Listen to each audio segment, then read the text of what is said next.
So yeah, I'm feeling better. Oddly enough, it was like Monday that my jaw really started hurting. So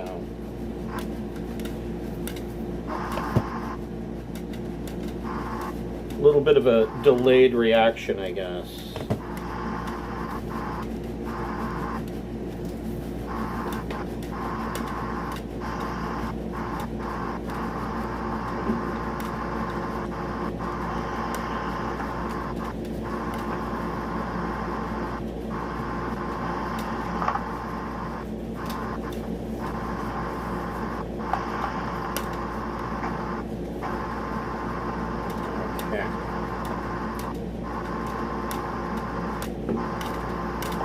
There's Bakasura and Rexar.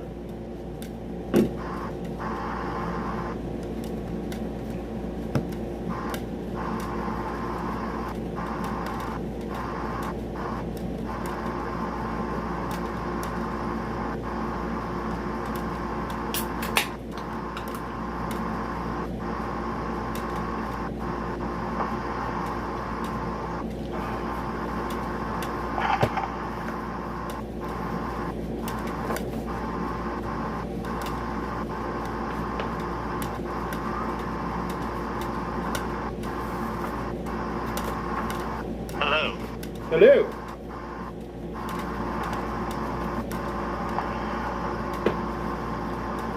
That's not what I meant to do.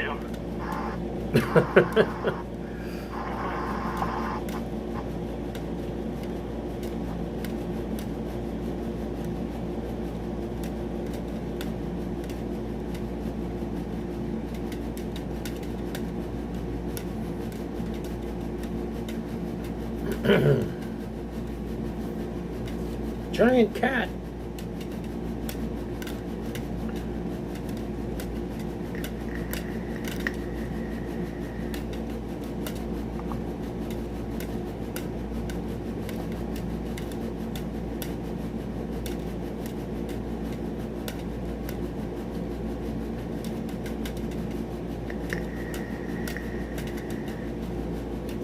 So while we are waiting for Raph and Ching Shihh to log in, I will go ahead and go through the Friends of the Greenwater Guildhall. Welcome to the Pirates of Drinax campaign. Before we get started, I will say some thank yous and howdy doos. If you're watching on Twitch, if you scroll down, you should see some tiles there. If you do not see the tiles, please click on my profile image, and those tiles should pop up for you.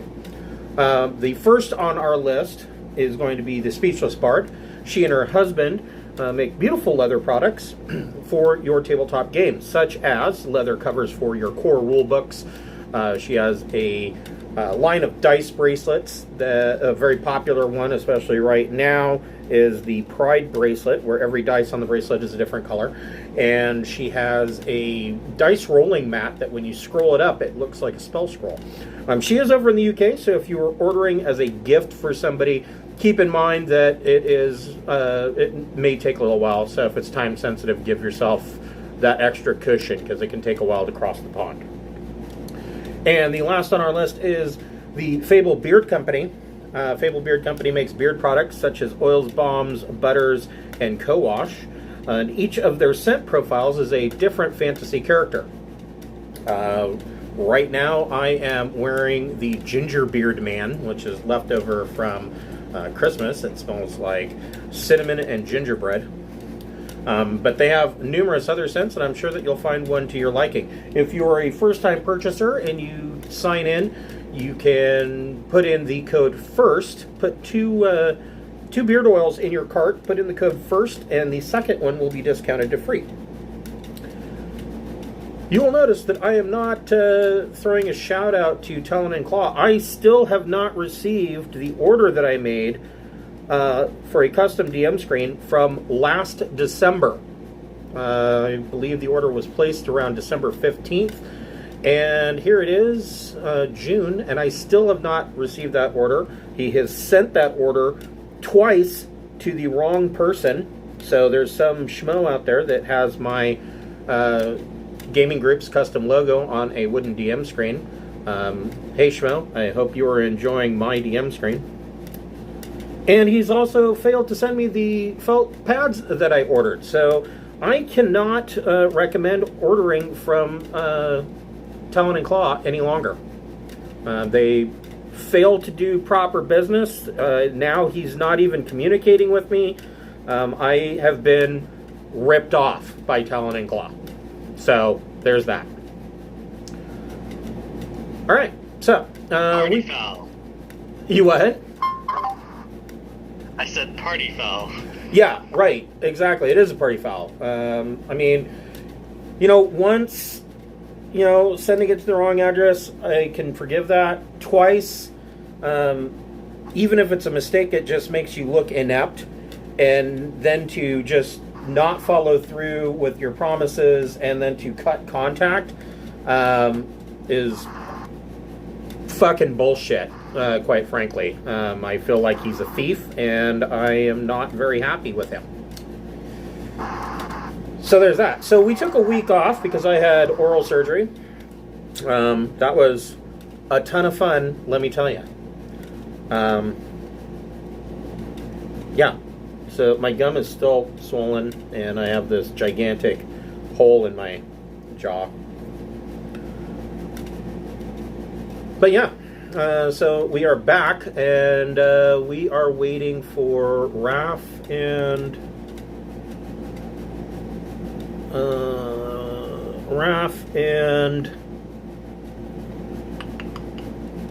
Ching Shihh. Ching Shihh said she was still trying to get home. So since Ching Shihh and Raph were here last time and Bakasura and Rexar were not. That's true. We have to deal with that. Right. Let me send a message here.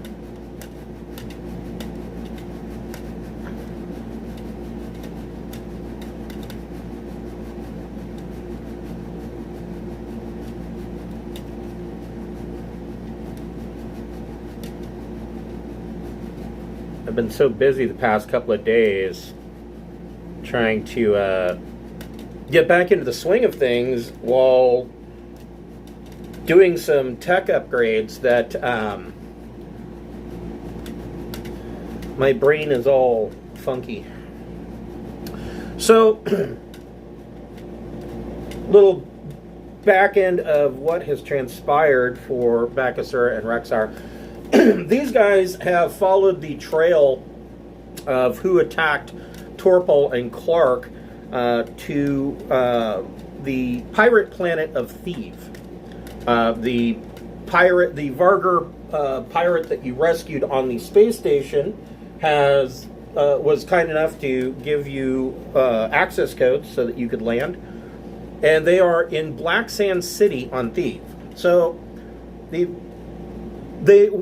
there because Thieves has a extremely high tech level, like I believe TL 15, possibly 16, and they have like a low law level, like 0 or 1.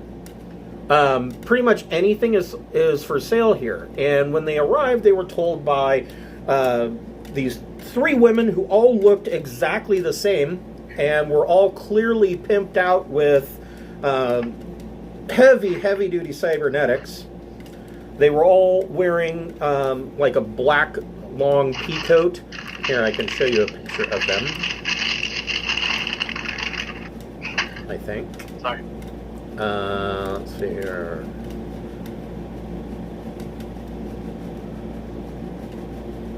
Man, I'm gonna have to go through and clean this up. I've got so much stuff in here that it's getting hard to find stuff. So this is what these young ladies looked like, and they told everybody that they introduced themselves as the Black Widows of Thieves. And the Black Widows are basically the law enforcement on Thieves. And so there are 2 laws that are in effect. There is the law of the lords, which is the lords of Thieves, whereas it's against the law for you to get into a fight or kill anybody wherever you see a red flag posted, which pretty much covers the entire upper city.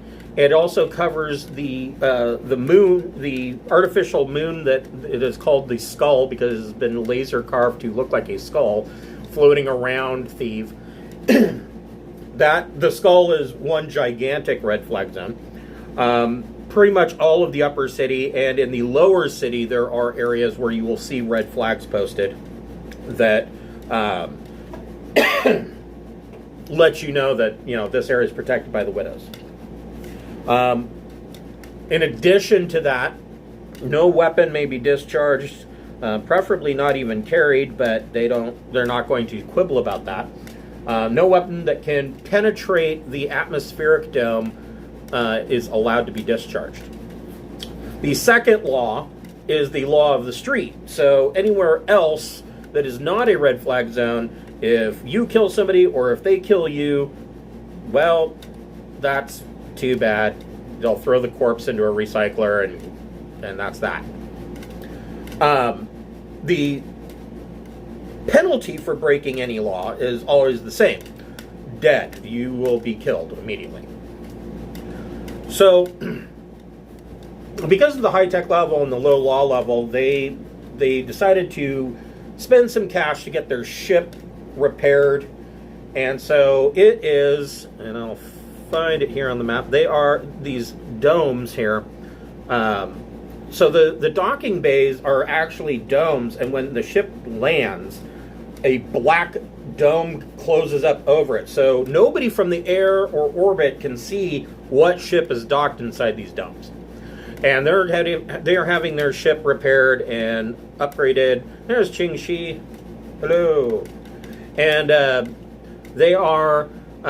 they've paid good money to have this stuff upgraded, and they were told that the best place to get a room, it's going to take about a week.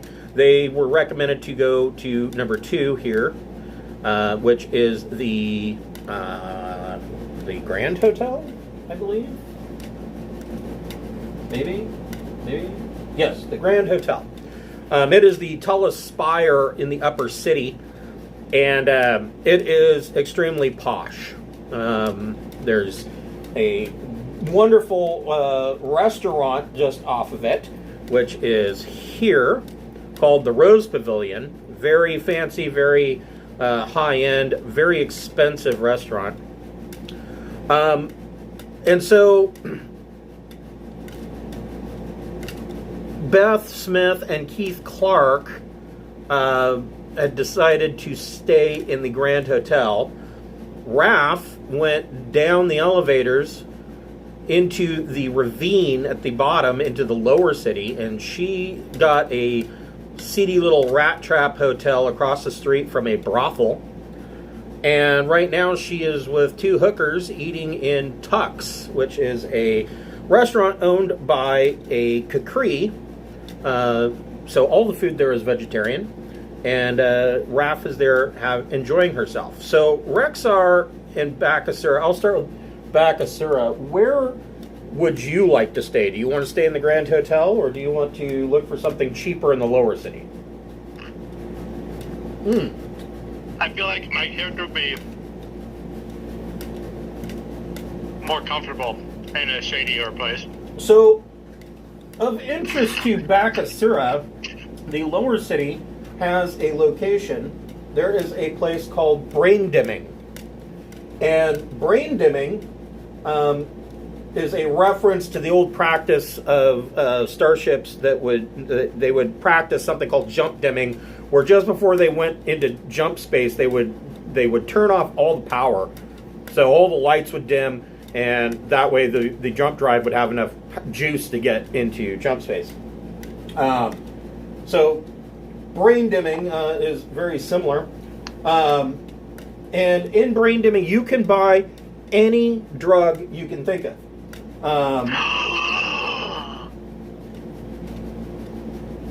Yeah, you can buy any drug you can name, as well as lots more you've never heard of, and still more that you can't pronounce, and even some that you may not be able to metabolize. And it caters to addicts of all species and traits. Fantastic. And brain dimming, where's number 9? Let me guess, it's hiding under my turn order. Yes. Yeah. Yep. Brain dimming is right over here. Yep. I am there. Okay. Do they have rooms for rent? You know, that's a really good question, but I would think that brain dimming probably would. Probably by the hour or by the day. Because, you know, once you're messed up, you know, they don't want to have to carry you anywhere. Yep. That's what I'm saying. Rooms at brain dimming will cost, they cost anywhere from 10 credits per hour, or they can give you the discount rate of 20 credits per day. Now, these rooms are not nice. I mean, they are seedy. You do not want to set your pistol to blacklight.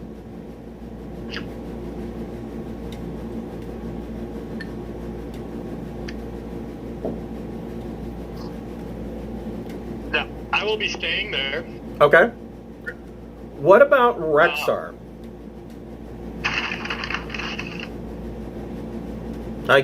You're muted, Rexar. You're muted, dude. Rexar does not like all the rich, pretty people, so he's going to the lower city. All right. Well, there's some place in the lower city that Rexar may be interested in as well. There is a location, number 13, that is called the Blood Pit. On. Now, the Blood Pit is exactly what you think it is. It is a blood sports arena where sylphons fight to the death against monsters or each other. Gladiators, prisoners fighting alien predators, steel cage matches against killer robots, running gun battles, anything goes in the Blood Pit. Excellent. I'm going there. All right. And you can get a room right next to Raph. She's staying in a hotel brothel area over here near 11. Even better. And it is, I believe, 50 credits per night. Oh no, my wallet. It's broken.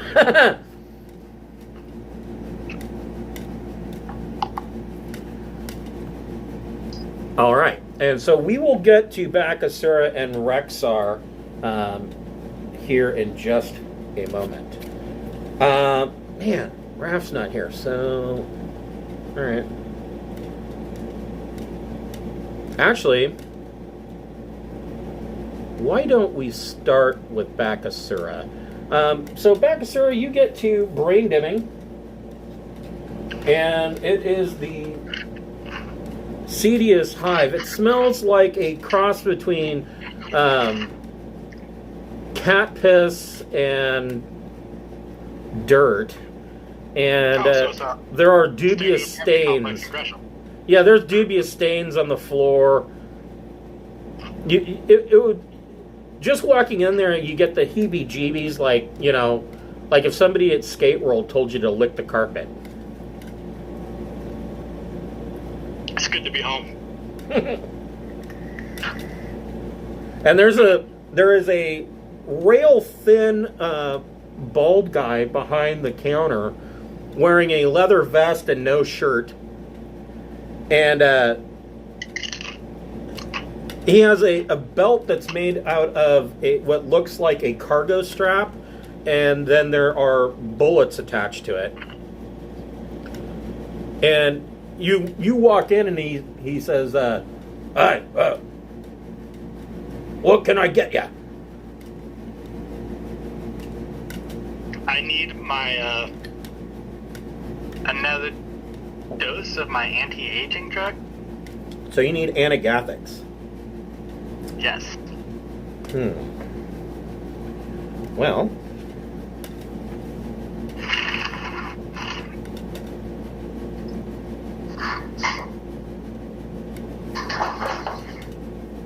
on here. Actually, that's easier to find in Central Supply Catalog. Medical supply. And if I remember correctly, you said there are places where I can get cybernetic teched out? Oh, yeah. There are many places around here. There are, well, hold on a second. We will, we'll discuss that in a moment. So, anagathic drugs. He has anagathics for 20,000 per dose. I will buy 1 dose. Okay. And then, does he have anything that helps with pain? And yeah, that's about it. That's all I need. Something for pain. Let's see here. I'm sure he does.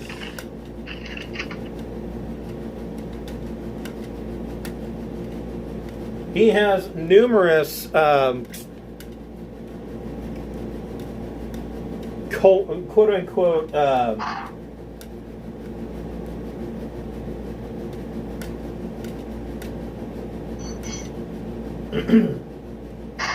hold on here.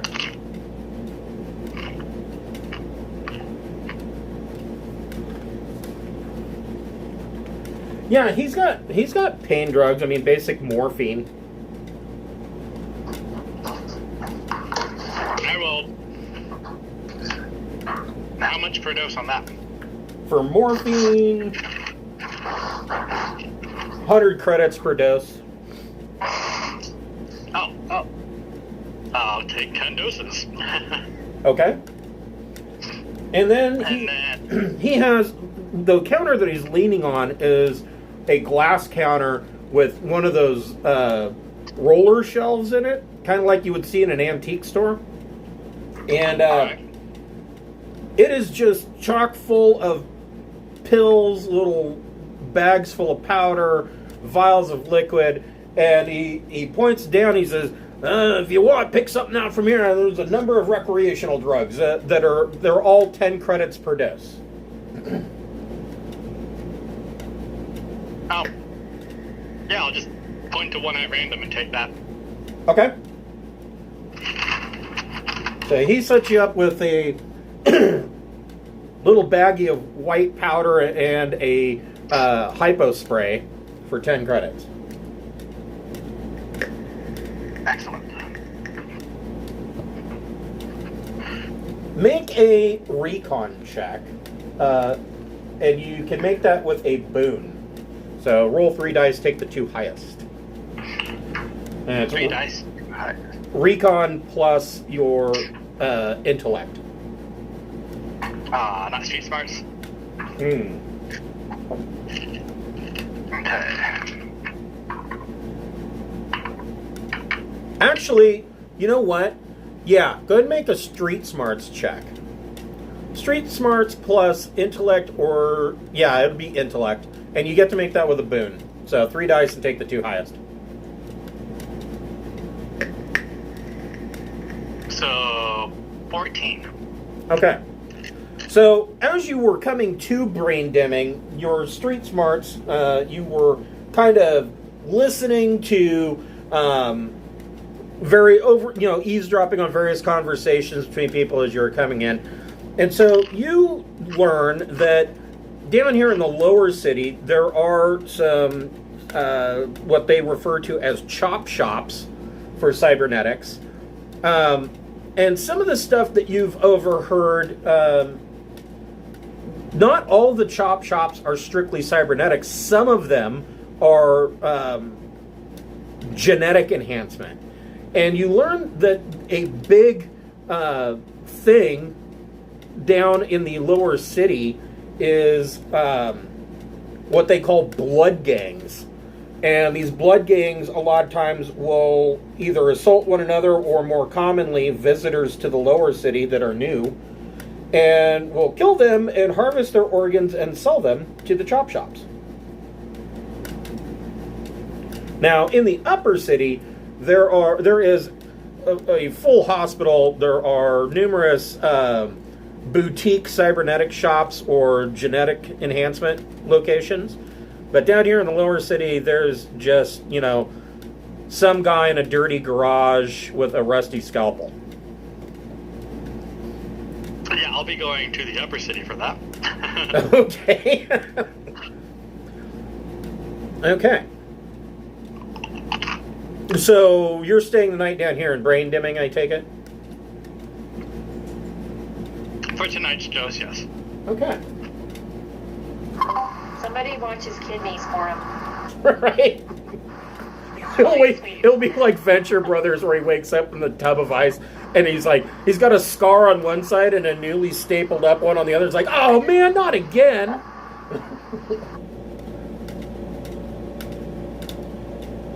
So, for tonight's dose, are you taking the anagathics and you're taking the recreational drugs, or just the anagathics?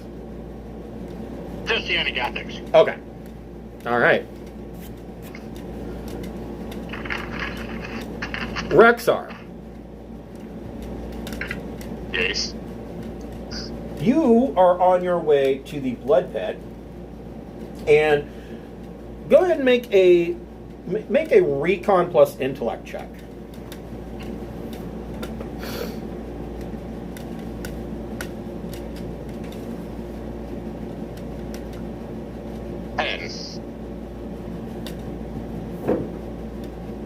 Do you notice, as you walk into the blood pit, there is a group that are giving you the eye.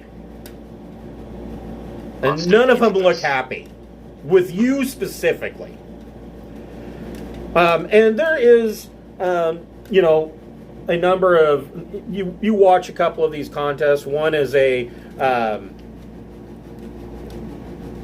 BWAP that is fighting against 3 military droids. And somehow this BWAP is winning. You're quite surprised at this scrawny little newt jumping around the gladiatorial pit and demolishing these robots. Another one is there are a group of prisoners that have been brought in to the lower city and are forced to fight one another to the death. The winner is granted freedom, but must never return to Thieves. But you see these thugs giving you the eye. They're just looking at you with this pure scowl, and one of them is talking into a mobile comm, and they don't let you out of their sight.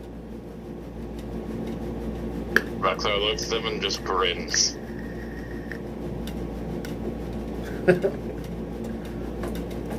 Okay. Purring a little. Okay. One of them, and when you grin at him, the lead one who was talking on his mobile comm hands the mobile comm to one of the other guys, and he comes up and he says, "Hey, Aslan, I challenge you to a gladiatorial duel in the blood pit." Okay. It's your funeral. He goes, "Oh, I don't think so." And Just you versus me? Do you want your buddies to come with? He goes over and when you say that, his 3 friends are like, yeah, there's 2 girls and another guy, and they're like, yeah, come on, let's go beat his ass, we'll all do it.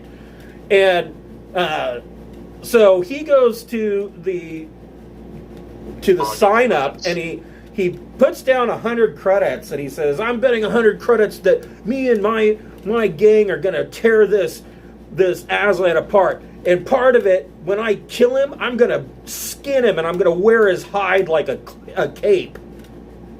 It's a bit morbid.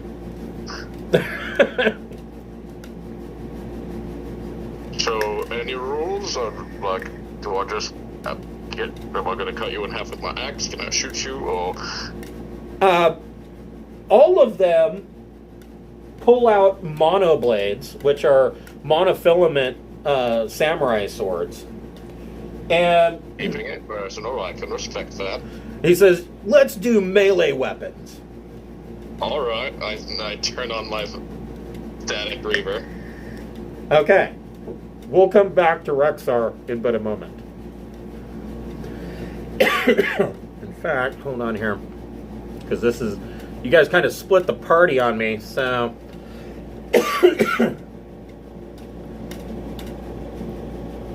Beth Smith, Keith Clark, and Ching Shihh, you're up in your private suite in the your rooms in the Grand Hotel. Ching Shihh down on the bottom floor. And Raph. We'll get to Raph in a minute. All of your comms light up, and you are receiving a message from Teddy on the Harrier.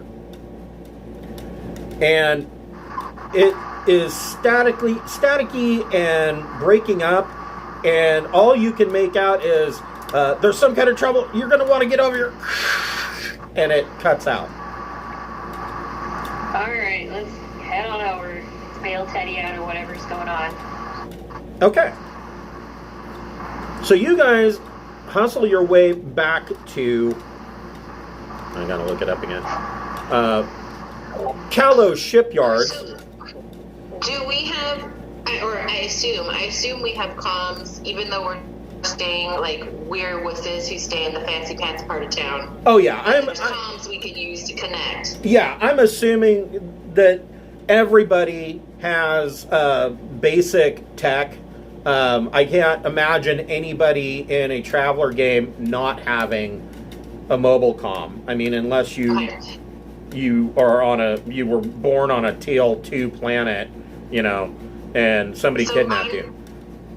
I'm gonna send out something on the WhatsApp that says that Teddy's having some trouble at the ship, and the three of us are gonna go look into it, but that everybody should keep their phones close. Okay. Or comms close. Okay. So everybody receives this message on your mobile comms. Raph. You are finishing up your meal in Tux, and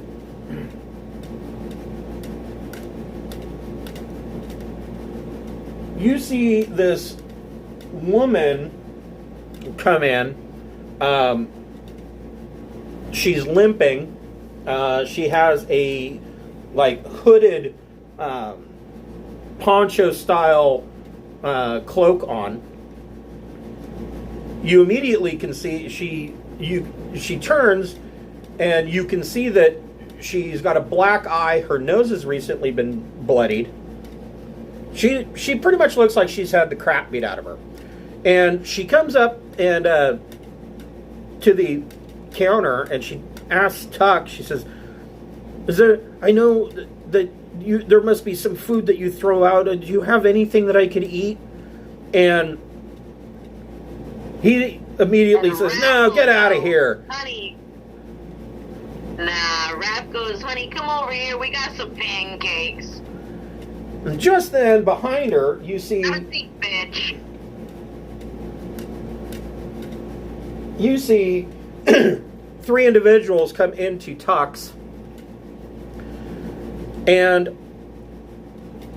all three are men, and one of them grabs her roughly by the arm and looks at you and says, yeah, and how much are you going to pay for her? She belongs to us.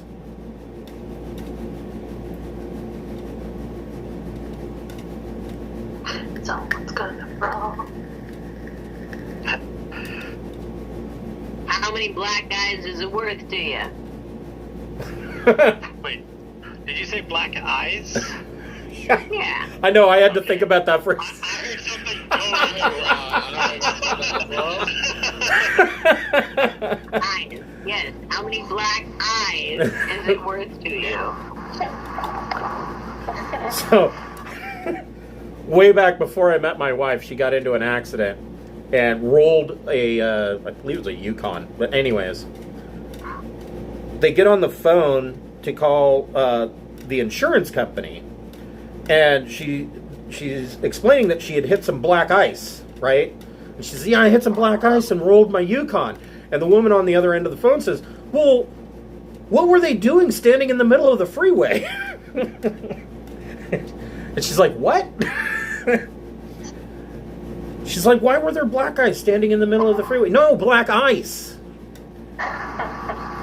So, calling it casually, like, I committed vehicular manslaughter, so, oh, Yukon, geez. right?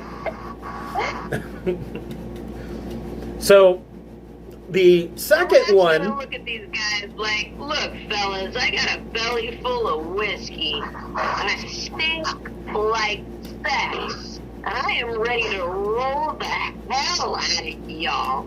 The second one flips his coat open, and you see that he has a body pistol strapped very tightly in a concealed holster on his belt. And the third one just pulls out what looks like a short chunk of heavy lead pipe. And the first one pushes the girl, and she hits the floor, and he says, bring it on.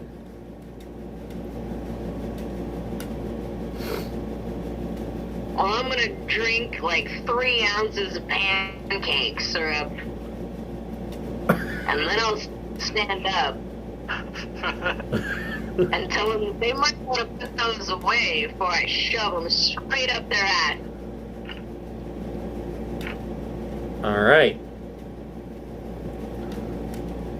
So, Raph, roll your initiative. Either 2d6 plus your int or 2d6 plus your dex, your choice. You want to get 8 or better, but I guess in this one it doesn't really matter too much. 3. I'm still drunk. Oh boy. So, Raph is at a -5. Woohoo! And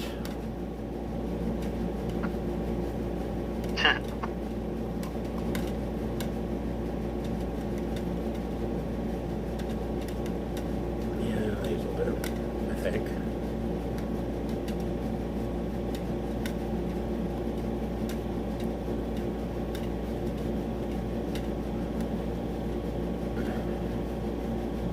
Oh, he's giganto.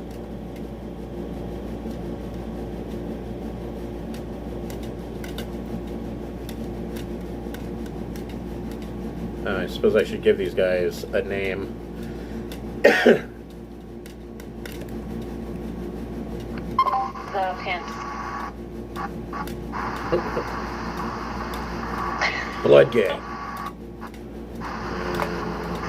You.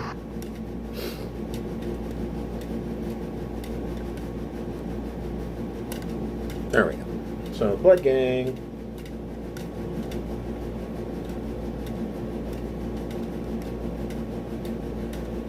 Ah, so I got a 1. All right. So the first guy, he comes at you, and he also pulls out a cudgel, just a chunk of baseball bat, and he's going to take a swing at you.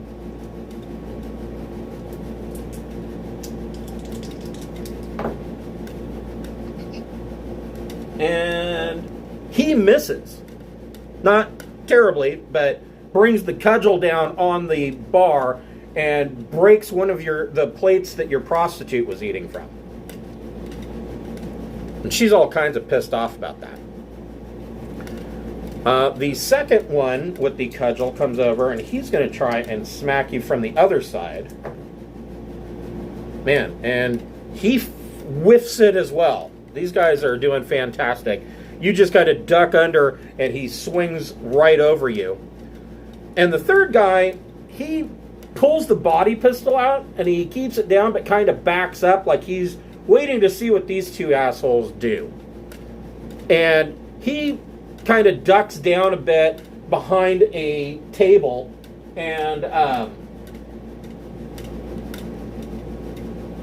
he's got he's got a little bit of cover. And so, I mean, it's not a lot, but it'll give him a +6 armor bonus. Raph, what would you like to do?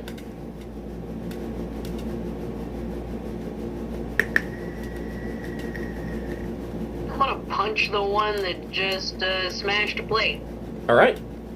So that is a melee unarmed.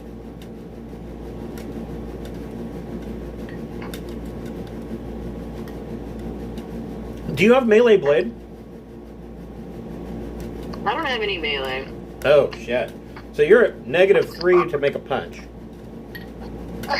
Fair enough. So it's 2d6 plus your choice. You got 2 6s? So it's plus your choice, either strength or dex. Strength, because I got a +1 to that. Okay. So 13. And then 13 minus 5. So yeah, you hit him. No bonus damage, but now hold on a second. Let me. You know, you're the first Traveler player I've ever had that punched somebody.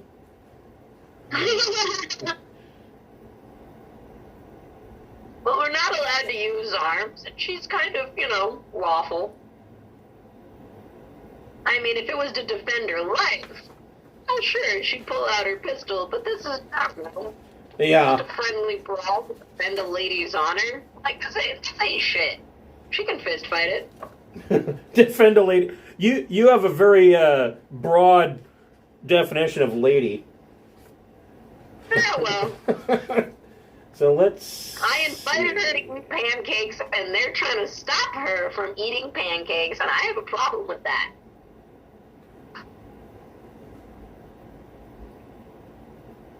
Huh.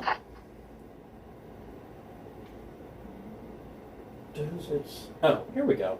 So roll 1d plus your strength modifier.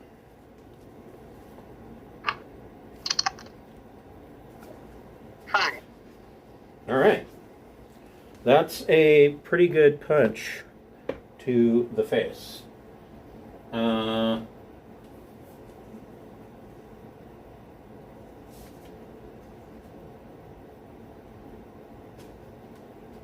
Yeah, you punch him, doing 4 points of damage, and he kind of stumbles back. You And as can a free see. action, I'll yell, "Are you sure you want some of this? I'm going to defend these pancakes, and anyone's right to eat them." You see that Tuck has kind of ducked down behind the bar, and then the Blood Gang goes ahead and swings their cudgels again. Oh, this one hit you.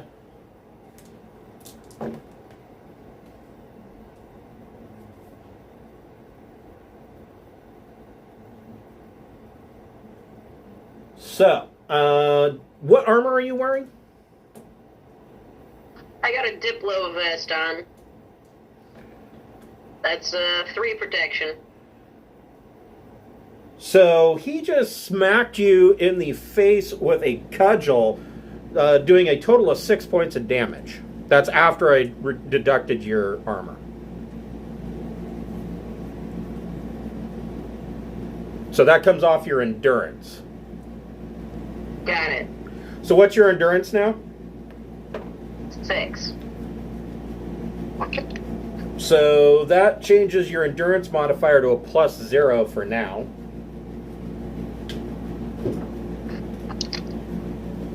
And then the second one's going to take a swing.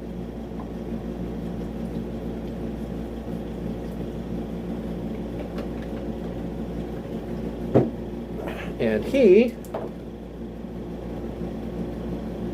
also hits.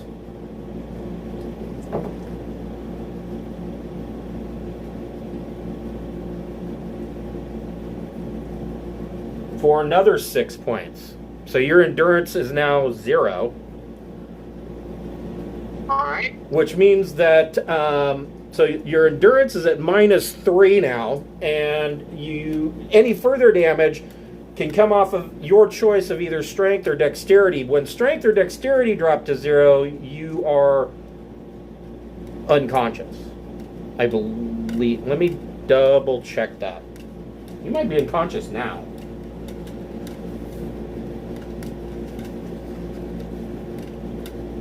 So don't quote me on that. Well, yeah. Raquel's gonna yell out, "The f*** with you assholes! What, you can't come at me with your fists? You bunch of little sissy boys gotta use your big sticks?"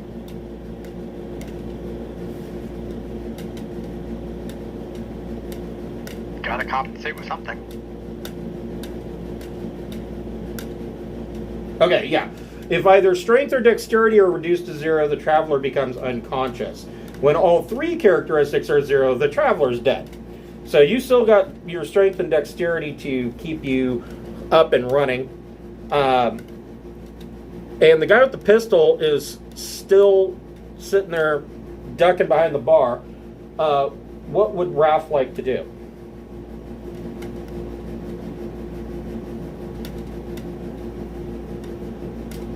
Swear at him and defend herself? Okay, swearing is a free action. I'm like, one of these. Like, fuck off, you fucking assholes. What's the matter with you? It was a punch. It was just a punch. You're being unreasonable. Fucking pussies. They're like squeezing your kidneys. Yeah, this one's gonna be right. So you want to punch him again? Or do you want to get a little bit more violent? Does the chef care that any of this is happening, or are they just like cooking away? Oh, you're gonna see what Tuck's gonna do here in just a moment. Okay. Yeah, Raph's gonna be all like, "Tuck! Oh, wait, my friend, are you seeing stuff?" And I'm not gonna take a violent action. I'm just gonna raise my hands and defend myself. I just got hit in the face twice with 2 big sticks. Okay.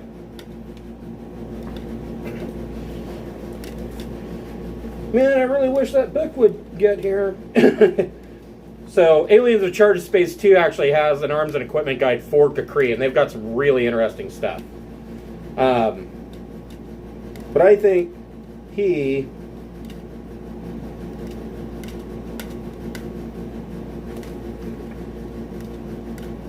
Tuck is more of a old-fashioned type.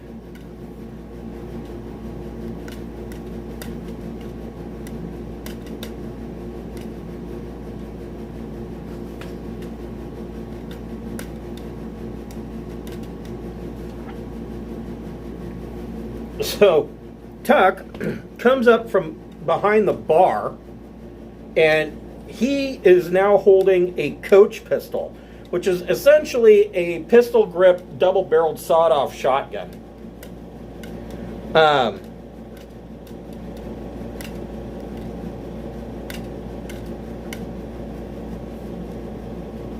So, first, Raph, are you going to take a swing at one of these guys, or are you just going to... I'm not taking a second swing. I got beat down for that, and they're not playing fair. I was ready to go fisticuffs. They're using weapons. Okay. So, Tuck... So I am taking whatever defensive action you can take on a turn. Oh, man.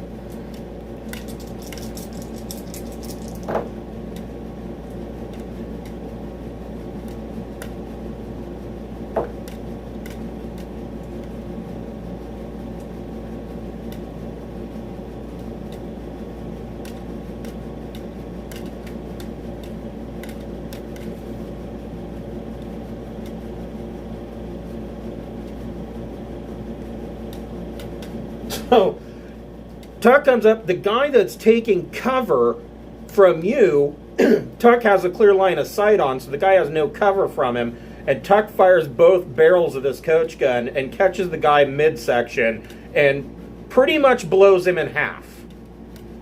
He does 17 points of damage. And the guy's armor is only +1, so he's boned. And he only had 14 total. That's between his endurance and his strength. So, or I'm sorry, endurance and his dex. So he's no more. He's not with us any longer. And Tuck points the gun at the other two, and he says, anybody who does anything else is getting another shot. And he pops the barrels open, and you see two smoking shells pop out. And he puts in 2 more, and he flips the gun back, and it's ready to fire again. Raph says, I'm done. I just want to eat pancakes with some pretty bitches. He says, no, you're okay, Raph. But these hooligans need to get out of my bar. And they quickly drop their weapons and leave. The woman on the floor, she climbs up and sits in a chair, and she tells you that her name is Vilon. And she's in between sobs. She tells you that she's been trying for the past 2 months to find off-world passage off of Thieves, but she has no money. And the reason she has no money, she came to Thieves as part of a corporate team from Tobiah, and they came here to hire mercenaries, but instead her employers were killed by assassins, and the blood gangs looted their corpses and took all the money that they had. So she has no money. They stole their ship, and it wouldn't matter anyways because she doesn't know how to fly. She's an accountant.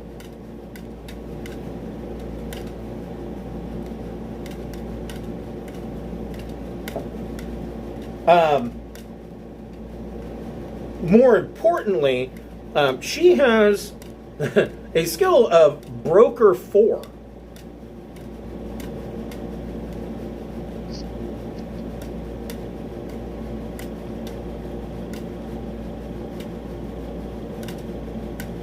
So, Raph says, depending on how flexible you can be, we could be working something out, girls.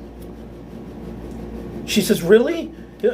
That would be fantastic. It seems like nobody here cares about anybody else's life. I'll pay your way on, girl. You gotta keep my bed warm, though.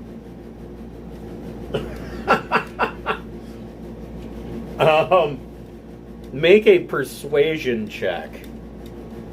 And I will say you can make that persuasion check with a boon dice. So roll 3 and take the 2 highest. And it would be persuasion plus your social modifier.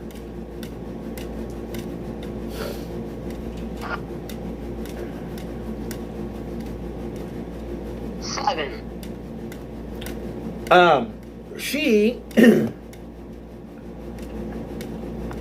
She tells you, well, it doesn't appear that I have much choice as long as you'll help me get off world. Anything to be away from this horrid place. Oh, it's good, girl. We can be friends. So good. You like it. Jesus. All right. Hold on here. Where? Oh, they're up here.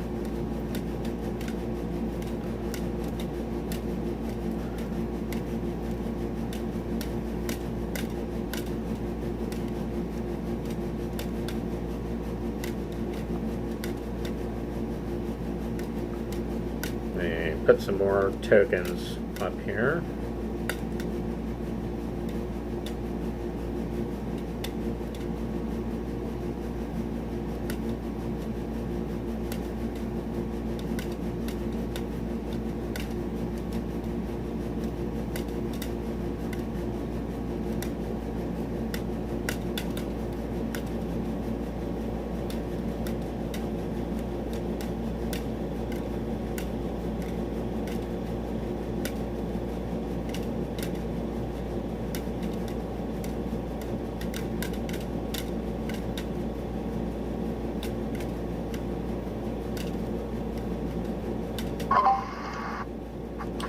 So, Beth Smith,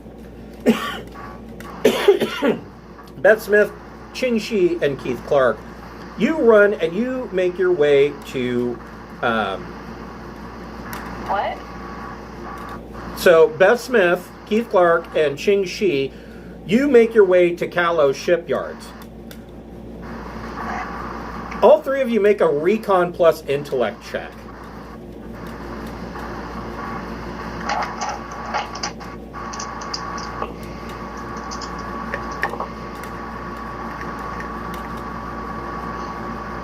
Eight.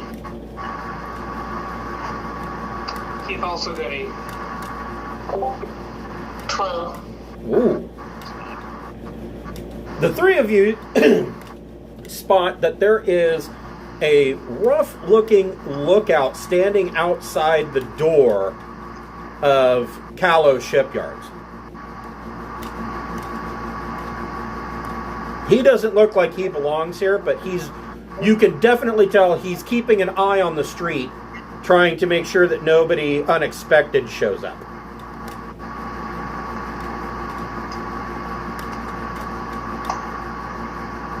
May we push him over as you walk past him?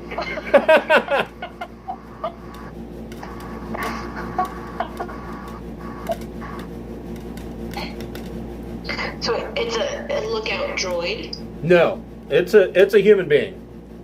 Okay. Is there anything, like, uniformy about him? No. He is wearing typical spacer pirate garb, meaning that none of it matches. So he's just like super obvious about it. Well, Sounds like it. I mean, you've seen numerous people dressed like this on Thieves, even in the upper city. Definitely not anybody that you've seen in the Rose Pavilion or in the Grand Hotel is dressed like this, but yeah, he definitely looks out of place. He does not look like somebody that would have any money to spend at Callow Shipyards.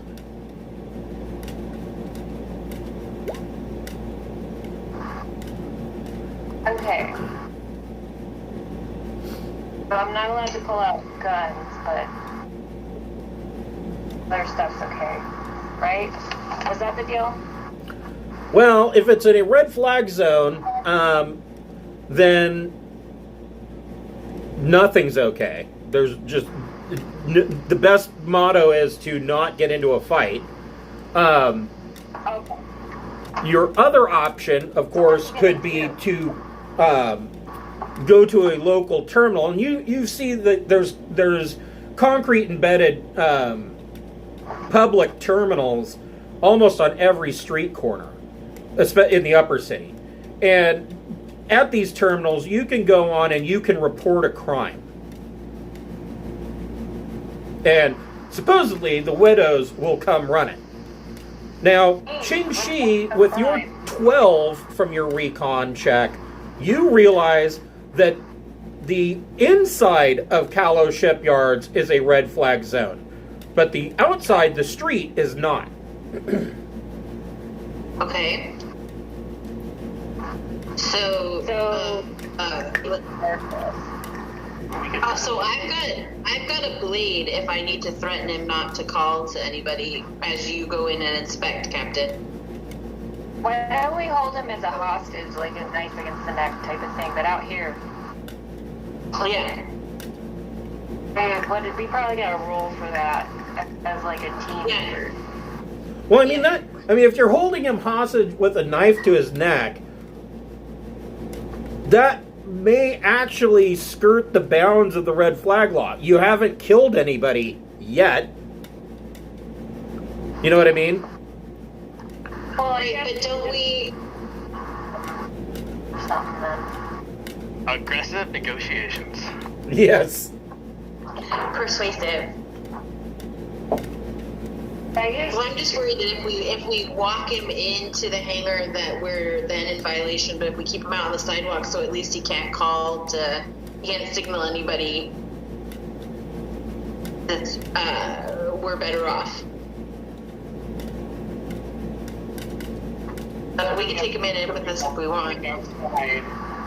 We have to leave somebody outside to keep him. Rather than all go in. True. Okay, well, I'll walk in, or I'll follow you with him ahead, or maybe I should go in front with him in front of me with a blade to his neck. But I defer to Captain's orders. We could twist his arm behind his back and push him in there. That wouldn't be a big deal. So are you going to try and sneak up on him, or are you just going to run in and grab him? I'm not very sneaky. Yeah, I don't think we're very sneaky. Yeah. Okay. Everybody roll initiative. We're like the worst ones to do this. We're not terribly sneaky. We're not big enough to use brute strength. We're just the city mice trying to front.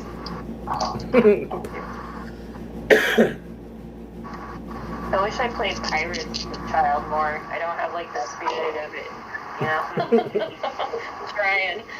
I'd almost guarantee you that when we were kids playing pirates, it had little to nothing to do with the reality of being pirates. Yeah, that's true. So Ching Shihh, okay. So he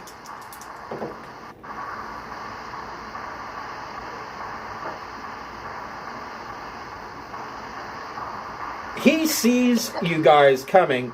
Beth Smith, what's your dexterity modifier?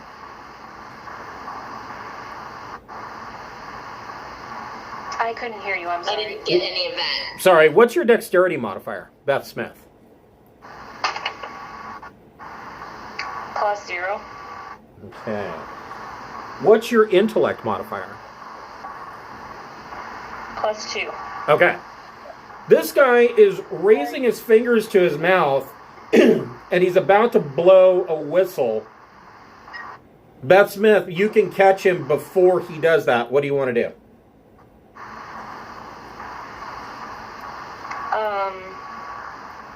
Like, take it, like, grab his hand and be like, nope, right this way. And then Ching Shihh will come up behind him and get the other arm and twist it back. Like, Okay. yeah. Go ahead and make a melee unarmed attack. So do you have any melee skill at all? Probably not, let me see. I'm proficient in 0. blade. Okay. +1 for blade. So you are not at -3. It's you 2d6 plus your choice of either dex modifier or strength modifier.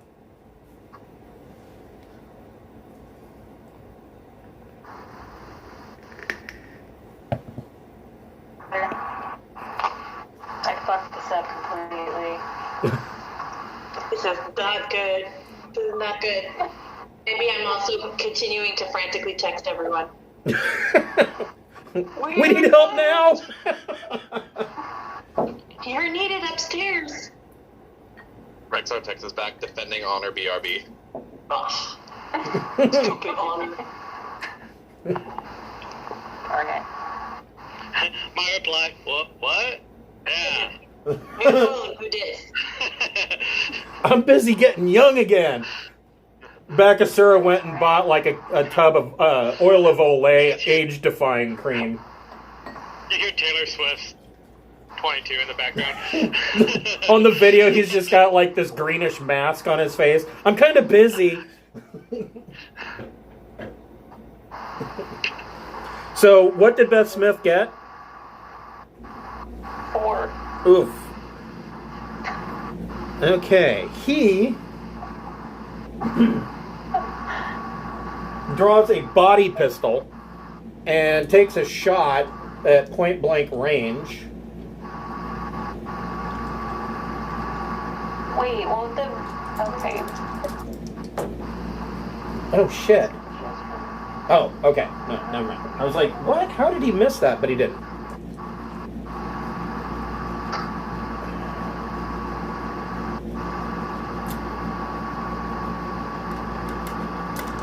just double checking. These guys are on our ship, right? They're not on the ship yet. Get to our ship. Yeah, they are at Callow. Oops. They are at Callow Shipyards, which is at the northwestern end of the map, number 4. Okay. Teddy said he needed help, so the 3 of us went, and there was a lookout that we are failing to get rid of. Analyze. Oof. We're politely asking him to leave, and he's not doing that. Beth Smith, he draws his body pistol and fires at point blank range. Do you have any armor? Cloth armor. Yeah, I got cloth. +8. Oh my god, that's so good. So he pulls the trigger and catches you right in the stomach, which would have done 9 points of damage, but because of your armor, you only take 1 to your endurance score. Okay. Thank God. Armor was the best purchases you guys ever made. Oh, Yeah. Ching Shihh, what would you like to do? Well, I'm gonna still go after him. I still have my knife drawn. I'm still gonna try and grapple him into a hold with and then keep my knife on him. Okay. Go ahead and make a melee unarmed check. It's your choice of either dex modifier or strength modifier. Okay.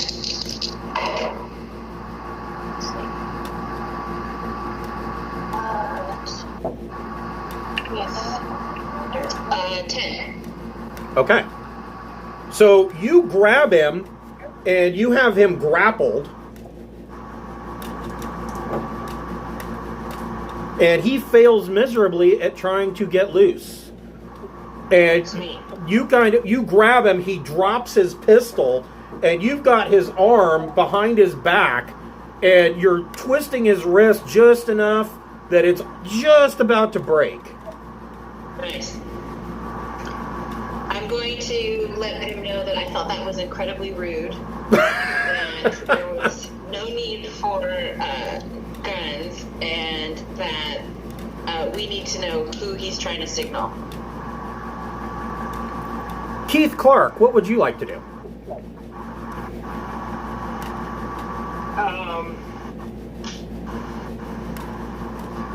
Is he disarmed, or has he still got his gun? No, he dropped the pistol. Okay. I'd like to pick up the pistol. Okay. Good idea. All right. So he tells Ching Shihh that you don't want to mess with Petyr Vallis' gang. What a tough name. No. Is the nickname Littlefinger? No. No, he just says you don't want to mess with Petyr Vallis' gang. This is a terrible idea. Well, I'm an expert in terrible ideas, so I say we keep going. We gotta check in on Teddy. If Peter's gang of misfits is that dangerous, then we gotta go help Teddy. So are you taking this a-hole with you?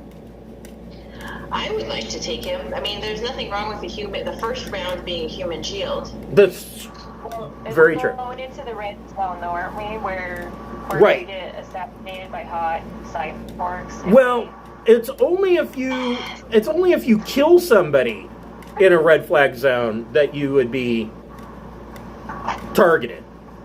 I mean, you haven't broken the guy's arm yet, so you haven't technically committed any violence.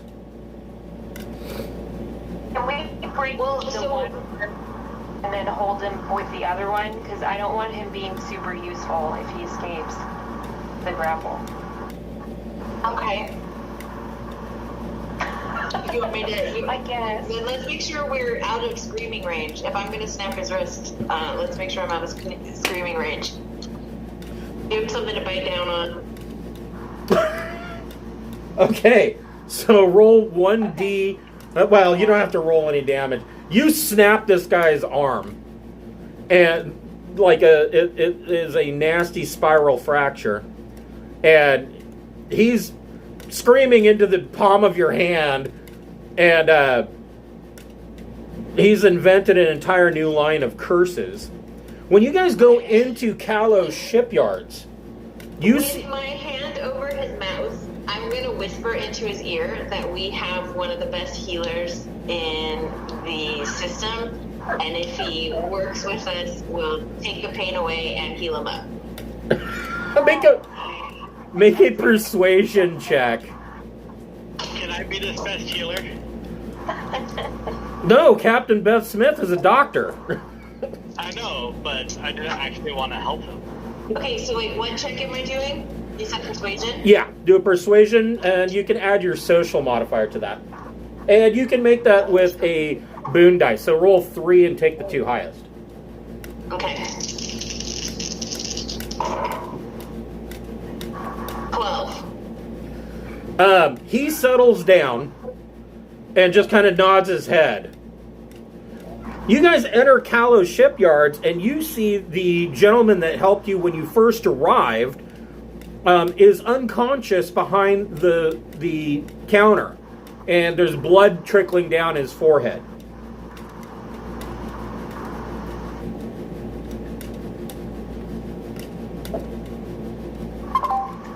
Is he dead? Can we see him breathing?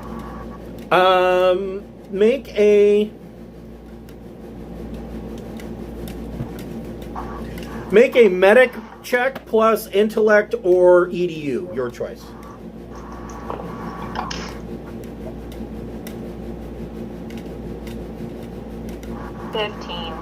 Yeah. He's not dead, and it takes very little for you to rouse him. He tells you, he says, "Yeah, these damn gangers came in. I think they're trying to steal your ship." All right, time to march in there. And before, as you start to stand up from checking him out, he grabs your wrist. He goes, "Be careful. I think they're a part of Petyr Vallis' gang. He's a dangerous one." Sounds like wrong. How many? All right, thank you. He says that he only counted 3 go into the shipyard, that the 4th one was left outside as a lookout. So this guy? Right. Okay. All right, let's go. Are we ready to approach the ship? Okay. We will come back to you. Let's march to look at. Yeah, I want to know what happens at the blood pit. Bakasura, you're in brain dimming, and you've got the room for the night, but nothing's really going on here. As shitty as the place looks, when people are wasted to the point where they're comatose, there's very little violence to be had. Is there any thievery to be done?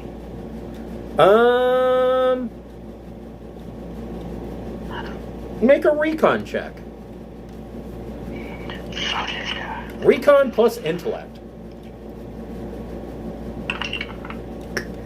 Oh, yeah, that's not... Nope. Not even gonna pretend like I rolled anything. So you're not really able to see, any way that you would be able to, steal anything from the counter. This guy's wiry, and he seems like he is hyper alert. Like his pupils are. No, I know, but the guy behind the counter, his eyes are as big as dinner plates. So not only is he, alert, but he's on something that makes him alert. As far as the other patrons, all of the other doors in their little hostel area are locked. Okay. Well, then I would like to make my way to the nicer part of town and see if I can find myself a new leg. Okay.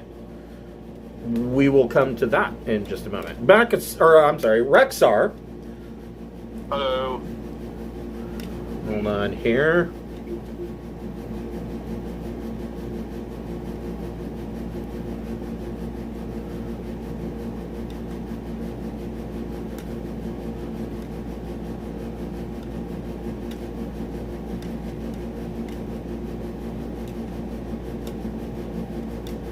Just a second. Throw you up on the board.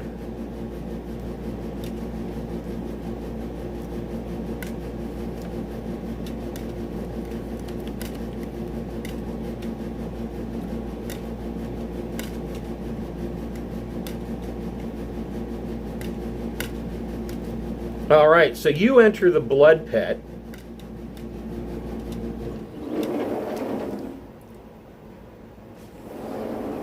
Go ahead and roll initiative. Either roll 2d plus either your choice, either your dex modifier or your intellect modifier, and you want to get as close to 8 as possible. So I'm 3 away from 8. I got 11. Okay, so you got a 3. And they all got a 1. So that means you get to go first. Go with your bad, bloody Aslan self. What would you like to do? You got 3 of these guys. They all have monoblades. Is the one in front of me the one that started the shit? Yes. Bringing my axe down right on his neck. All right. Go for it. With my melee blade level 3 skill. Yes. Oh boy, that was bad, but I'm still really strong, and so that's 5 plus 3, that's 8 plus 2, that's 10. So he takes 9. That's to hit. Oh. So, I'm sorry, what was your total? 10? It was 10 to hit. Okay. So that's plus 2 to damage. You hit. Now I roll 4d6. Right. Plus your strength modifier, plus 2. 5.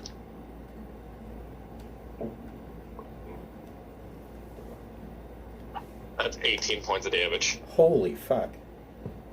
Just taking off his head right in front of his friends. So he takes 17.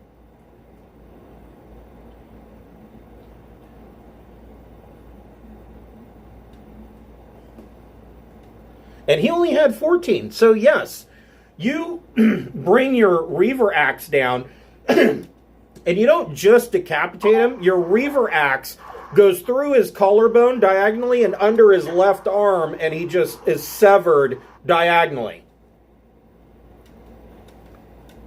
Alright, that would you, leader. Who's next? I'm looking around at all of them. The other two... 100 credits. Yeah. The other two are still after that 100 credits and Rexar's pelt. And they're going to both make melee monoblade attacks. The first one hits. And I have my combat back, which is 19 protection.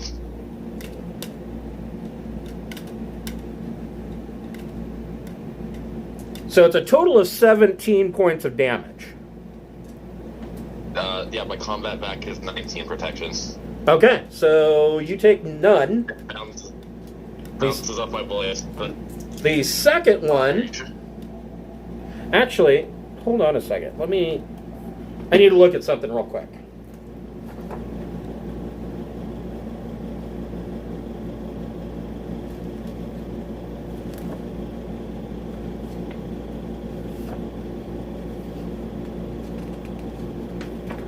That's not...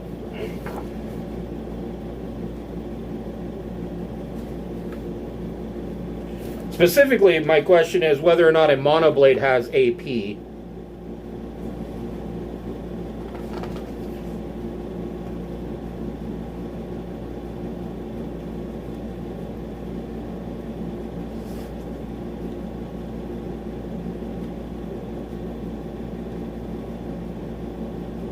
It does. So what's your armor protection? 19. So it cuts through 10 points of armor like it wasn't there. So you have 9. I'm gonna turn on my grav shield then. Okay, so there's a reaction.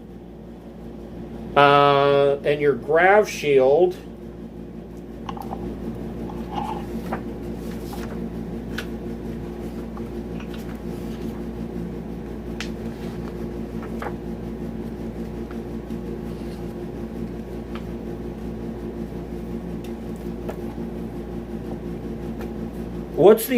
What's the protection of the grav shield?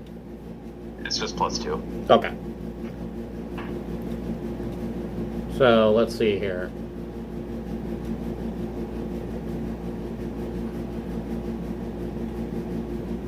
So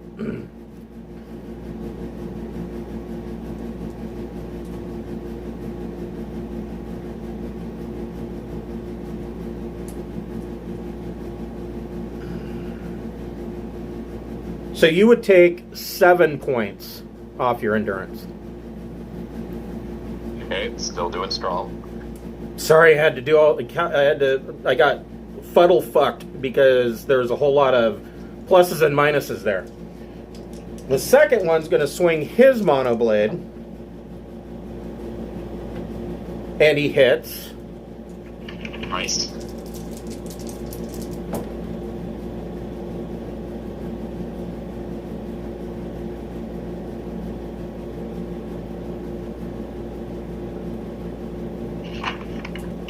So he does a total of 17. He ignores 10.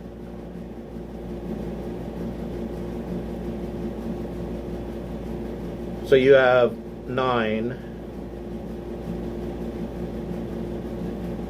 So you take another 6. Okay. My endurance is down and my dexterity is pegged down too. Your dexterity is down completely? 2. Down 2. My endurance was 10. Okay. Whew. Okay. So you're still up. Rexar, what do you want to do? The one that hit me harder, the first one. He's next. All right, go for it. 5, 6, 7, 8, 11. 13 to hit. That hits. And that's a +5 to damage. 5. If it was a +6, you'd have automatically done a critical. But I don't think it really matters. Because it's going to be stupid high anyways. 16. 18 plus 5, that's 23. And he has a whole... He's wearing a jacket that has 1 armor. So... Oh, my axe says armor piercing. Yeah, well, it doesn't matter. He's dead. You cut him in half like Obi-Wan. Just nothing. The other I guy... really think these 100 credits are worth it. I'm looking at this like, you really want the 100 credits? The other guy drops his monoblade and holds up his hands, and he's like, "This wasn't my idea. This wasn't my idea." And the crowd is chanting, "Kill him! Kill him! Kill him!" I look at him. I kick his blade towards him, and I drop my axe and unsheath my doomfall.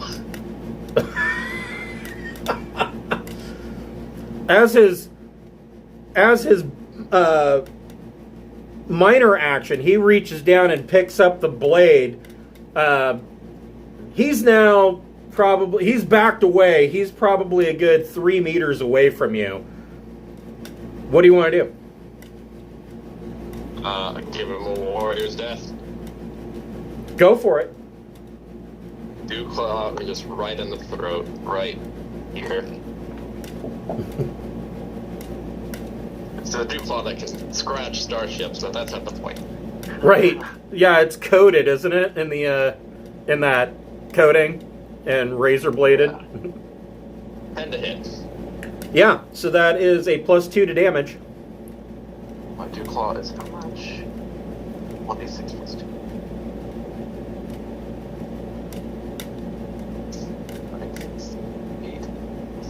That's just 10 points of damage.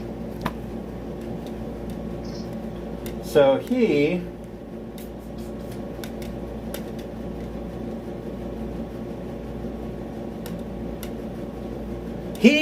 gets a slice and is bleeding profusely, but somehow you missed the jugular vein and he's still alive and swings up with the monoblade, trying to slice directly up between your legs. And he hits with a 10. Okay. Does it do castration damage? Yeah, he says something about gelding you, you Aslan bastard. And it's a total of 15, so... Is that with his minuses, stuff? You take 3. I am at 3 decks. Do you want to finish this guy? What's the crowd saying? Oh, they're still screaming for you to kill him. You hear, like, one half of the stadium is screaming, kill him, and the other half has their thumbs pointed down, and they're, like, screaming blood. I gave him a warrior's death, and I'm gonna finish him off. All right. That's a 9. Yeah, and that is a +1 to damage.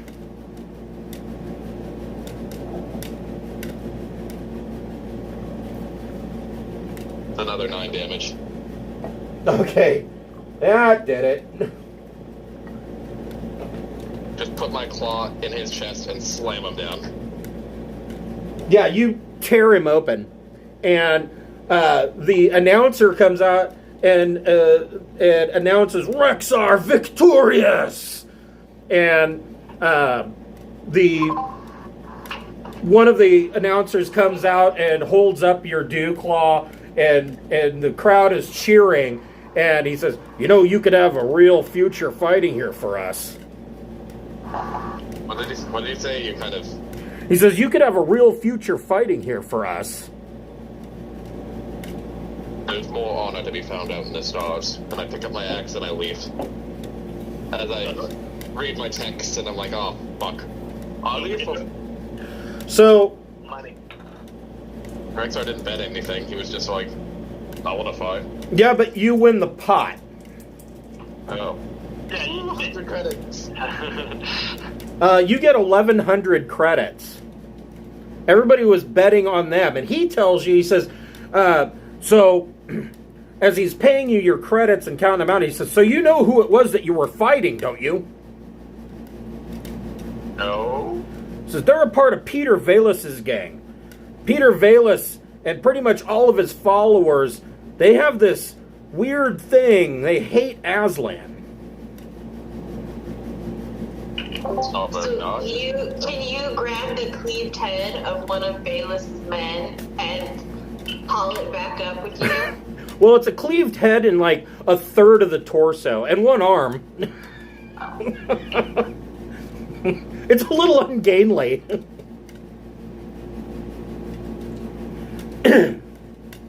He went total Cronenberg on this guy.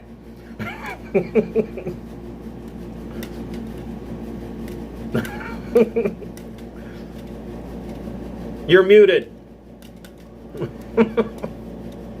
Or am I muted?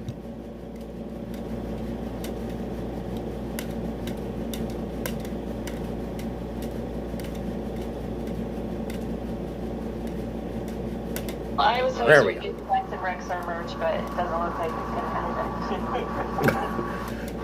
Hey, if we're gonna be here longer, Rexar will fight, but like, Steve wants to find honor among the stars and land and shit. So,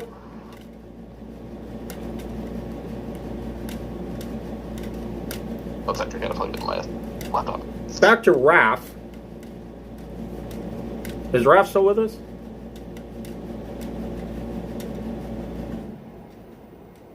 I'm still here. Oh, there you are. So, you, where do you want to take this girl? V-Long. V-Long looks like she's probably about, she's not very old. She's maybe 28. She doesn't appear to be very wise of the world. Or worlds. Well, I'll make sure she gets plenty of food. I'll shoo off my previous prostitutes. Like, run along now. Run along, bitches.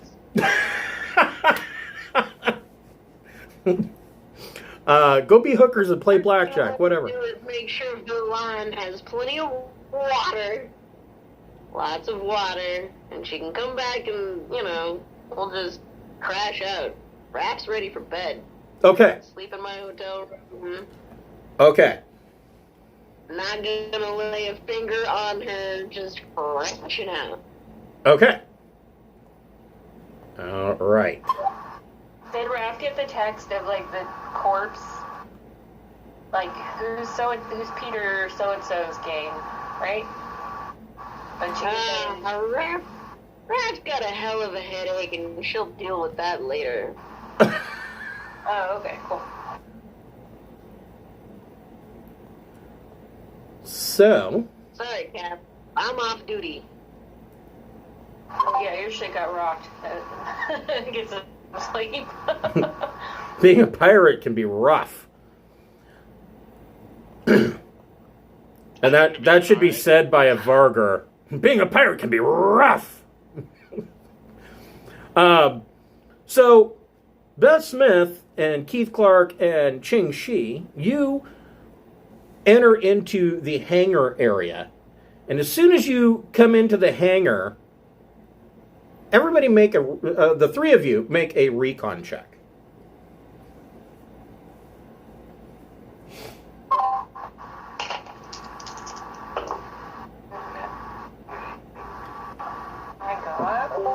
Is it plus anything?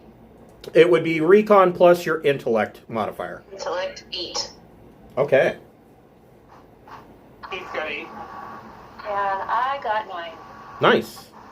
And Keith? The 10. 8. Okay. Man, it's nice that you guys can all generally make recon checks. I remember when we first started playing, nobody could make recon checks. You see... I still have yet to succeed one of those. Well, yeah. You're still holding the old school standard. So when you guys come into the hangar, you see a couple of things. You see that there are 2 guys that are standing guard under your ship.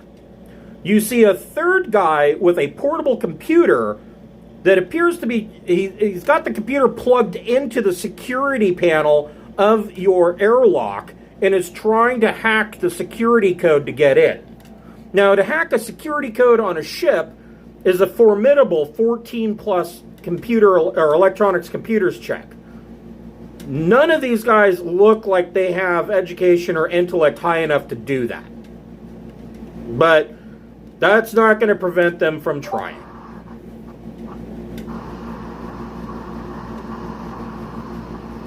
So yeah, I just say hey, great plan, Chuck Box. As we walk through the door, what a bunch of dipshits, Jesus. Everybody roll initiative. Everybody? No. Beth, Keith, and Ching. 5, 6. I think if I rolled a 6. That's -2, right? Correct. Excellent. Fantastic.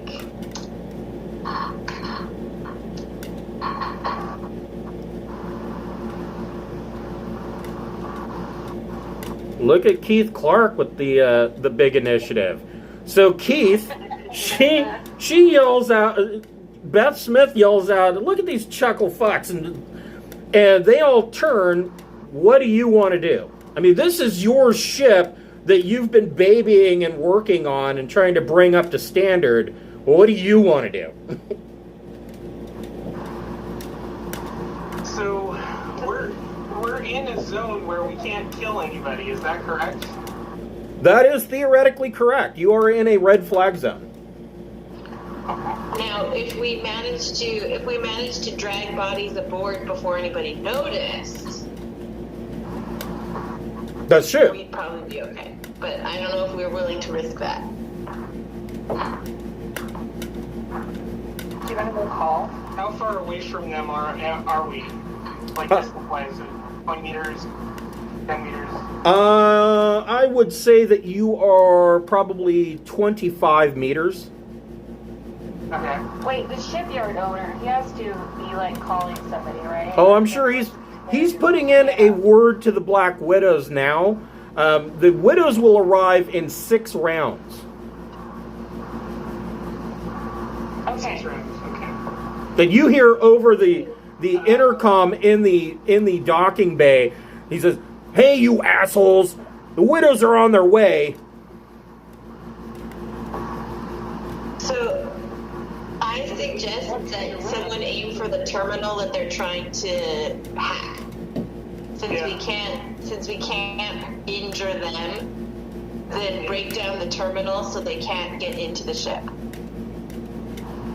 Or the computer that they've got plugged into it more accurately. Right. Like, go for the tech or whatever line is linked to the ship.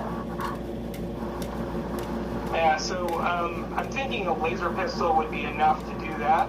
So I might shoot with the laser pistol. Actually, no, I changed my mind. I'm going to go with the machine gun because I have a machine gun and I want to shoot at that. But aren't you in the red zone? You're not supposed to pull out weapons. Like, you're not supposed to pull out guns, right? We're not supposed to kill anyone. So I thought you were technically, supposed to- okay. let me reread the rules of red flags. Sorry. The rules are.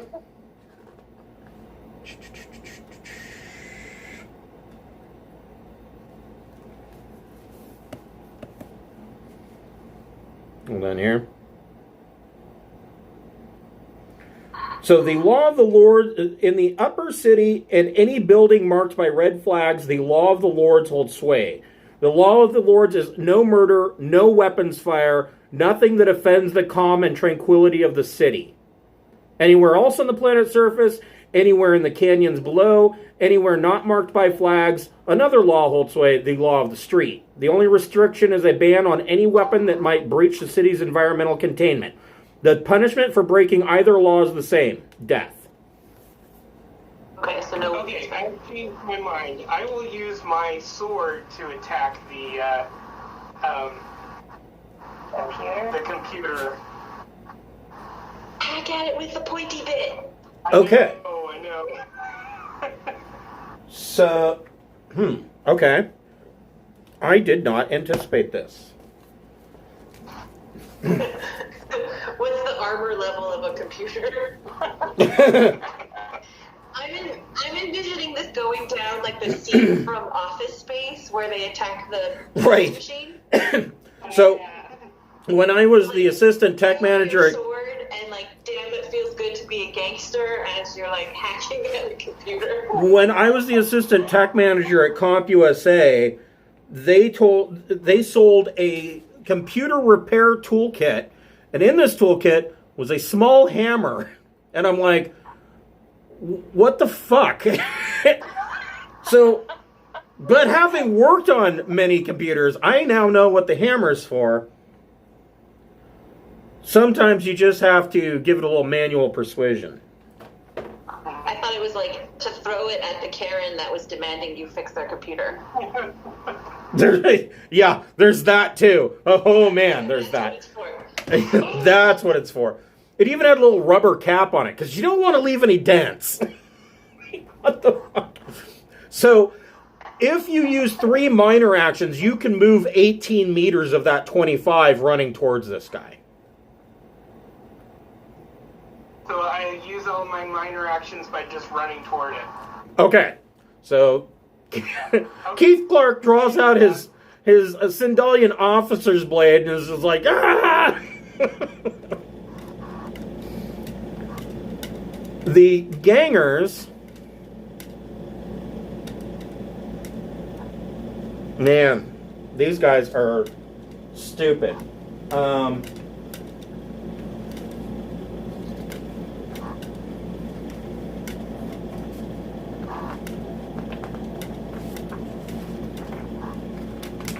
Wait, what? Oh, there we go.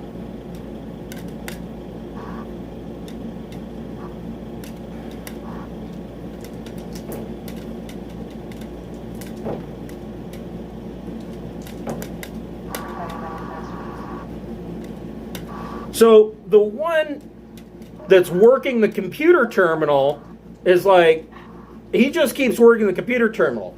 The other two dismally failed their intellect checks and decided to fire their body pistols. Where are the Black Widows when you need them? Well, they're on their way. Kill them on sight. The first one hits Keith.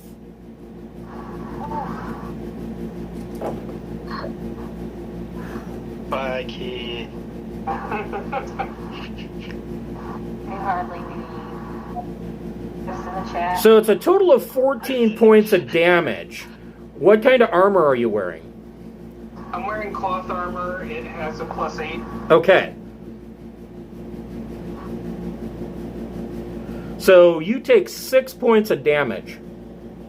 So that comes off of your endurance first. Did you say 6? Correct. Okay.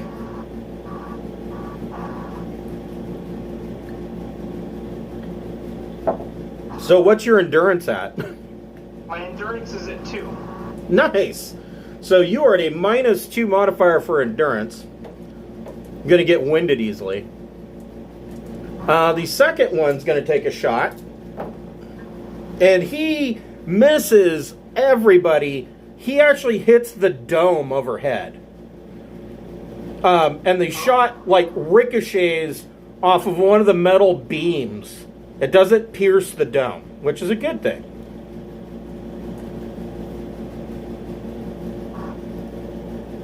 Captain Beth, what do you want to do?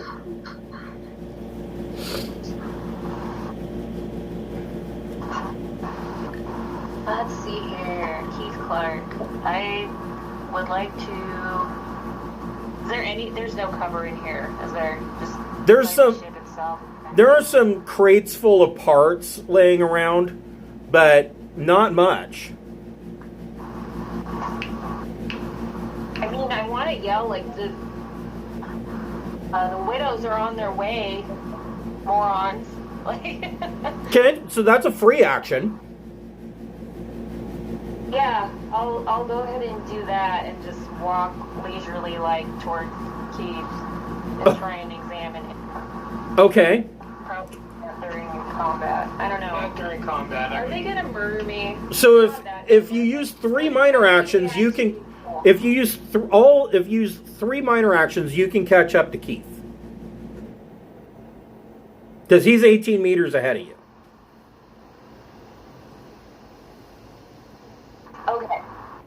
Okay, I'll catch up to Keith then. Okay. Ching Shihh, what do you want to do? I have thoughts. One of the things I want to do is like put the gun in the hand of the dude that I'm still holding and use his hand to pull the trigger. I totally just had that thought. When the widows come, he's the one that pulled the gun and fired, and not me. So Keith I'm Clark holding him back. Keith Clark actually has the body pistol, but it's not like you don't have other guns. Yeah. I think I'm gonna do that. I think I'm gonna like put my finger over his finger to pull the trigger. Okay. But he's gonna technically be holding the weapon and firing. Okay. Okay. We will say that will be a difficult 10+ shot because you're kind of maneuvering somebody else's I'm gonna fail this so broken bad. arm. But go ahead and make your shot. I have to try, but I'm gonna fail. Okay. So do I still get my gun combat bonus? Yes. Okay. So it's gun combat plus your dex modifier. Okay. So I rolled 7, gun combat's 2, dex is 1, so it's 10. Yeah, you hit the guy. Did I do it? And that is a +2 to damage. So which pistol I did... couldn't hear any of that. It's a +2 to damage. You hit. Are you using the Gauss pistol? Are you using the Gauss pistol? I'm very excited, but I don't hear anything. Hold on. Should I turn things off and turn them on again?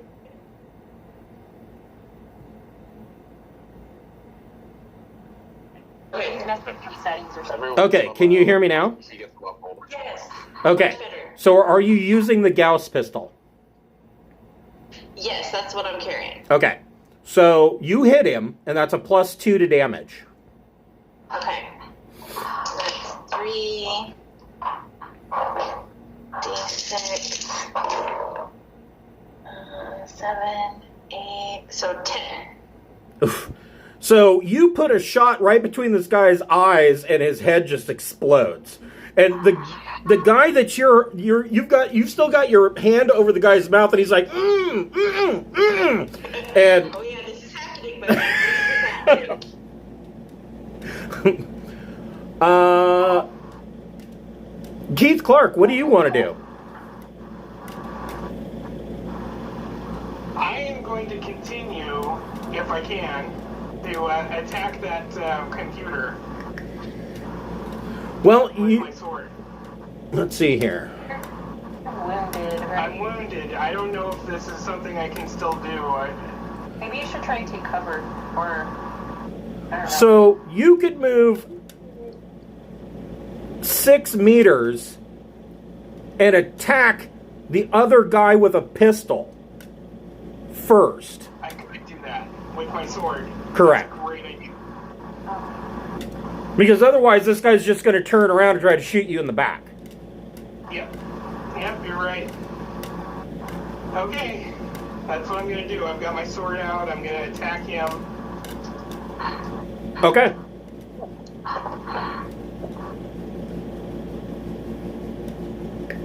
Well, Woo-hoo.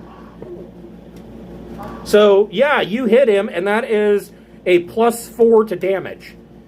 okay, cool. Finish him.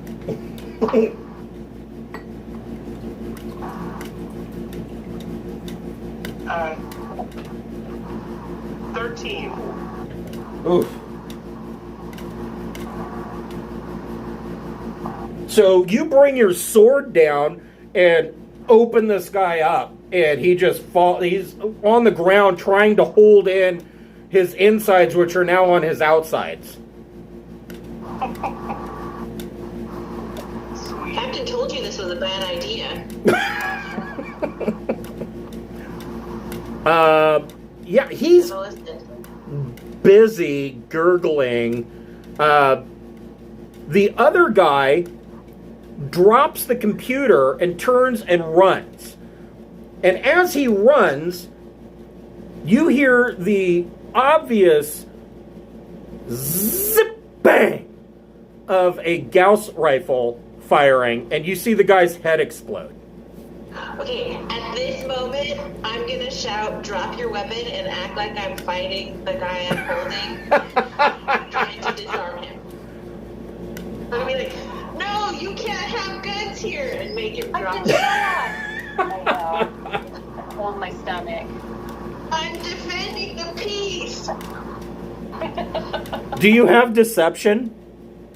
Do I have deception? I do. Go ahead and make a deception check. Deception plus intellect.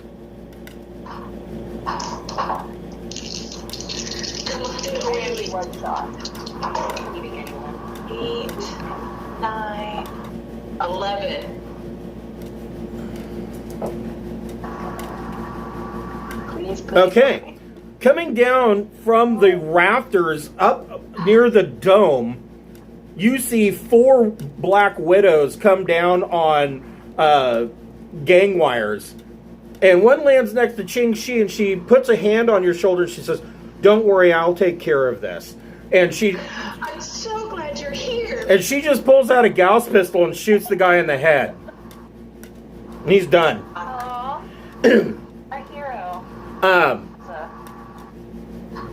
All of them, basically, they take care of it, and they go back up on their gang wires. And the last one, before she goes up, she looks at Beth Smith and she says, "Don't worry, maintenance will clean this up. Have a nice day." And she goes up on her zip line and takes off. And that's the end of it. And the airlock door slides open, and Teddy sticks his head out, and he's like, "Is it over?" It sure is, Teddy. How much you pay? That'll do. Good for Teddy calling us Yeah, right good away. job. He saved the day. Love Teddy. Teddy needs I don't know, some pancakes. Yeah. We get some pancakes for Teddy. I have some hallucinogenics I can give him. Ching Shihh, That's good to do. your mobile comm starts to ring. Beep, beep, boop. Beep, beep, boop. And when you answer it, you get, the first thing that comes in is you get an attachment with the phone call that is an invitation for you and your crew to a private room at the Rose Pavilion. Nice.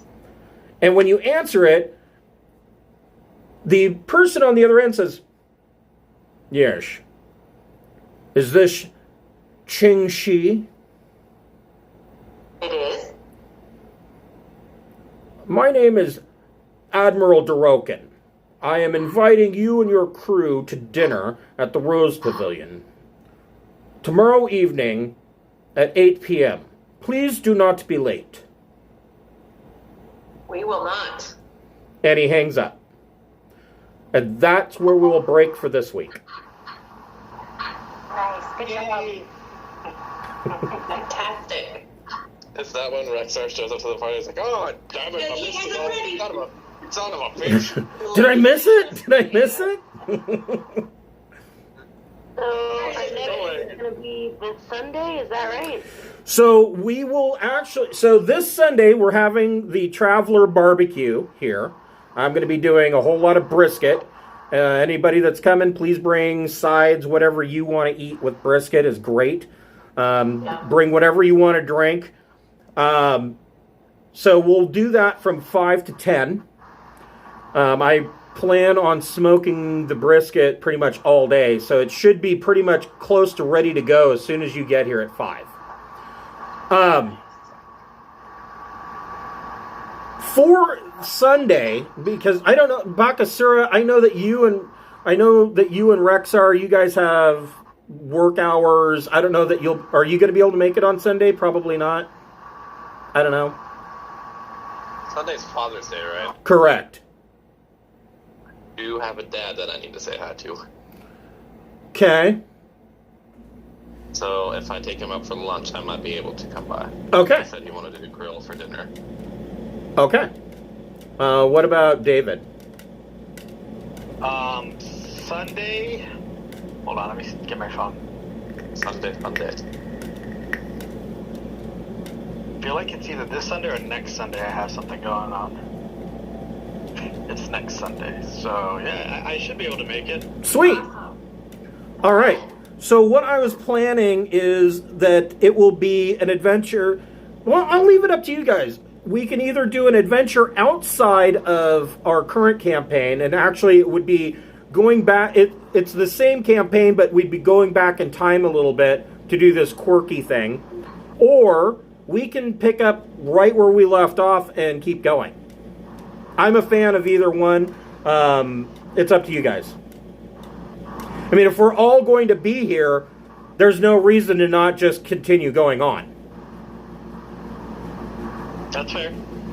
Awesome. So we will pick this up on Sunday then, and we will pick up the Pirates of Drinax and continue on. And I'll just save Theories of Everything for another time. Cool. All right. I will see you guys on Sunday. Yay! Yes. I'm so excited. All right. I will see you guys soon. Bye. Take it easy until then. Thanks, everybody. Thank you, Chris. You're welcome. Bye.